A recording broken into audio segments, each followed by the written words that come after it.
Son of a glitch. Luigi's Mansion 3 is a game that I didn't think would ever really happen, but here it is. And I've got to say that third time really is the charm, because this is probably the best of the three games, but the scary thing about it is, it does have a couple of interesting little bugs here and there. Nothing too crazy, but let's just say it's more than the ghosts that go bump in the night. So let's kick things off with our very first glitch, and this involves Polterpup. In the reception is the first time you come up against any ghosts, and once that's all said and done, there's a short cutscene where Polterpup runs up the stairs, and then you're able to get behind the reception desk by using Burst, which then gets you access to this key. However, in the very first release of the game, 1.0, there's a strange anomaly where once you suck up the last ghost, the cutscene that's supposed to play out here for some reason doesn't. And instead what happens is Polterpup now becomes attached to Luigi and goes wherever he does. Now obviously this is a very entertaining glitch to look at, but it does prevent your progress. As now, when you try to use Burst on the flappy door to get behind the reception, it doesn't actually do anything, it just stays still. And so any hopes of exploring the rest of the mansion are kinda dead, like the ghosts in the game. It's kind of fitting really. But now you may be thinking, why don't you just restart the game from a previous save point? Maybe that'll help. Yeah, not so much. Actually, it just kind of carries the problem over. And now Luigi is riding Polterpup, which is maybe even more entertaining. It seems like it would just be a case of having to restart the game entirely, but thankfully this glitch was actually patched in version 1.01, so no more riding Polterpup, Luigi. Yeah, you should be scared, Luigi, once those animal rights people get onto you. E.Gadd's definitely a very interesting character. I discovered pretty early on that if you get him behind certain things and run away from him, he'll kind of get stuck and run on the spot in the crazy way that he does. In fact, you can get so far away from him, if you open the door to the room where you first find and rescue E.Gadd, what will happen is he's kind of programmed in a way to always stick next to Luigi, so he kind of does this zip thing, which is like he's got superpowers or something. But that's not the strangest thing that can happen with E.Gadd. After the cutscene where you first rescue E.Gadd, sometimes, and for no reason at all, he'll just stay on the spot and run around in a circle. And yes, you guessed it, he is stuck. You can blind him with the flashlight or try sucking him up, but he is not moving. He does react to those things, but the only other thing that stops him from running around on the spot is getting close to him. But the minute you try to walk away, he's back doing, well, this again. Seriously, dude, why are you so weird? I guess the quickest fix is to restart the save file and hope for the best, but why is he like this? If you guys have weird glitches or strange oddities happening in the games you're playing and would like to see them on Son of a Glitch, why not consider sending me your clips to @A+Start Show on Twitter, and also consider following me. Now, back to the episode. Here's a very random glitch that was sent to me by Crispy on Twitter, and it kind of shows what happens when for some reason the Poltergust refuses to actually work, and instead of sucking up this ghost, Luigi kind of just jitters on the spot. It's kind of embarrassing for him really, because eventually the ghost disappears. Better luck next time, Luigi. I have no idea why this glitch is happening, but it's definitely something I've never seen before from the game, and I'm not sure if Luigi's just scared of the ghosts or scared of failure. I guess we'll never know. One of the most impressive things about Luigi's Mansion 3 is how many objects are in each and every area of the game, and they all react to realistic physics, which is a blessing and also a curse if glitches are anything to go by. Now, these objects with physics glitches range from very mild, such as this newspaper that flails around inside the ground, to things that are maybe more severe, like these rope fences that if you even slightly use the Poltergust on them, they start bouncing off each other, the kind of metal poles, and then, well, they do this. And the funniest thing is, the longer you leave it, the more intense it gets. Alright, break it up, you two. Don't make me call your parents. These kinds of physics bugs can show up anywhere in the game because there are just so many objects within each area. You'll just be playing the game normally and suddenly it'll be like, boy, that plant really seems excited about Polterkitty. Yeah, you might want to just calm that down a little bit. Or in this case, if you accidentally slam a boss into a box and the box kind of freaks out. I like to imagine that the box is some kind of cheerleader and it's really rooting for you to win. Either that or it's just a crazy box. Yeah, it's probably the second one. Alright, box, just hold still, this'll only take a second. And what's funny is, you never know when you will come across a twerking lobster. Yeah, that's right, baby. Go get it. Yeah. Shake what your mama gave you.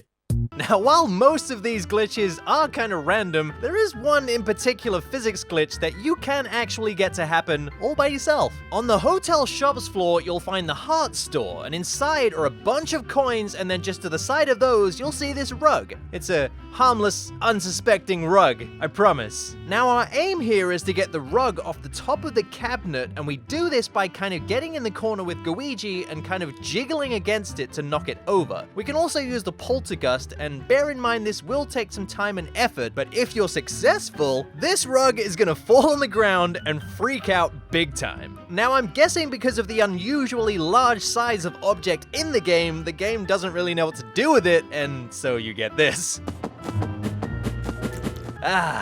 It's beautiful, ain't it? But be careful, because if you get too close, for some reason, Luigi gets vaporized and reappears next to Luigi. I have no idea why that happens, but it does. Well, it's fair to say I've had my fun with this glitch. Let's move on to something a little bit different. During the fitness center floor, there was this room that I actually managed to skip the fight with these two red ghosts simply by entering the room, using the dark light going across the room and exiting through the door. Now, unfortunately, I didn't actually record this happening, but I did feel it was kind of strange that the game let me do that. After defeating the main ghost boss of this floor, I returned to this room, and lo and behold, one of the ghosts is supposedly there, but not there, if it makes any sense. The animation for the weights being lifted is still there, but the ghost actually isn't, so it's very weird, I guess? If anything, this weird side effect at least validates the fact that I did indeed skip this room, and maybe it's possible elsewhere in the game, who knows?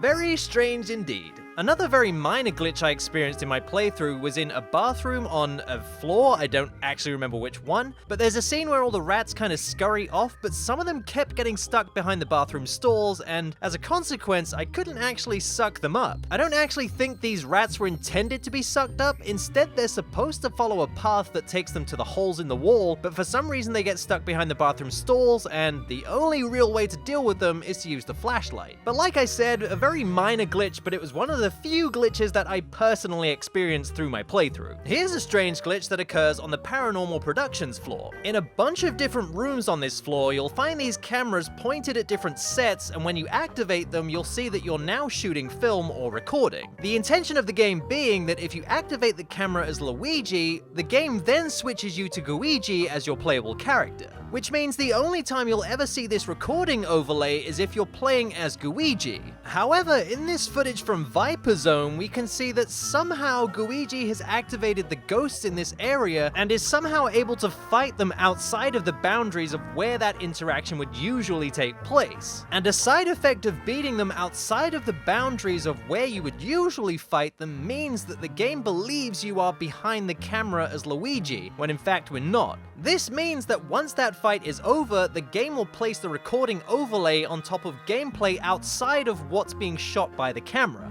which under any other circumstances is not supposed to happen. This also means you can have the recording overlay whilst playing as Luigi, which is also not supposed to happen. You can take this side effect of the glitch through each of the different TV sets, but everything will be returned to normal, or as it should be, the second you use another camera, and thus ending the glitch. It's a very minor glitch again, but it's definitely noteworthy. A bit later in the game, you'll find that Luigi can ride around on this rubber ducky thing, which I honestly found was amazing. But what's more amazing than that is this random glitch where for some reason Luigi gets catapulted up into the air and lands on solid ground where he's not supposed to be. And as you'd expect, this leaves Luigi flailing around on dry land, unable to escape his fate. I guess we'll have to yet again restart the game and try again. What is that, 3 times now? And you know what? That's not even the only instance of the rubber duck being a kind of glitchy mess. In the Boilerworks boss fight against Clem, there's a glitch that, well, just look at this. There's not really a way to explain this.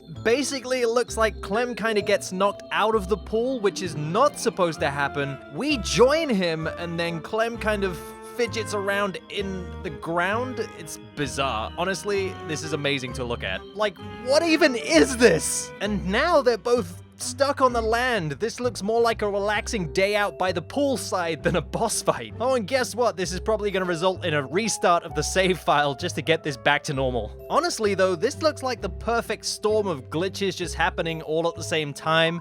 I don't think this is normal. Well, it's definitely not normal. But I think the likelihood of this actually happening on a normal playthrough is very, very low, so hey, at least it's something to giggle at. Here's another boss fight where something goes not as wrong, but there's still something not quite right. What seems to be happening here is one of the snake heads that emerges from the sand to protect the boss actually doesn't go back down into the sand, it doesn't disappear. It stays the entire boss fight, which is not supposed to happen. One of the strangest things being that it still remains once the boss is defeated. And another strange thing, it also still has collision. Usually, I'd expect you to be able to walk right through something like this, but no, it's there, solid as a sand snake. Very weird. I think it's time to round this episode off with another glitch that's very game-breaking actually, and kinda disappointing. If you've played through the Scare Scraper and got all the way to the final boss, you'll know it's no easy task. Well, imagine getting all the way there, and then finding that for some reason, you're unable to actually beat Boolossus. Well, that's exactly what a couple of players have actually come up against. There's a glitch that makes some of the smaller boos unable to be sucked up. They kind of enter this glitchy state where they just freeze on the spot and nothing you do makes the game progress any further. It's not a soft lock, but it might as well be because there's no way you can actually progress to the end of this boss fight. The whole thing just kind of grinds to a halt. A number of players have come up against this exact glitch, and I can imagine it will be super disappointing because it isn't an easy thing to get to this point. But I imagine it's the kind of thing that Nintendo will eventually patch and fix, and so maybe it's not that big a deal, but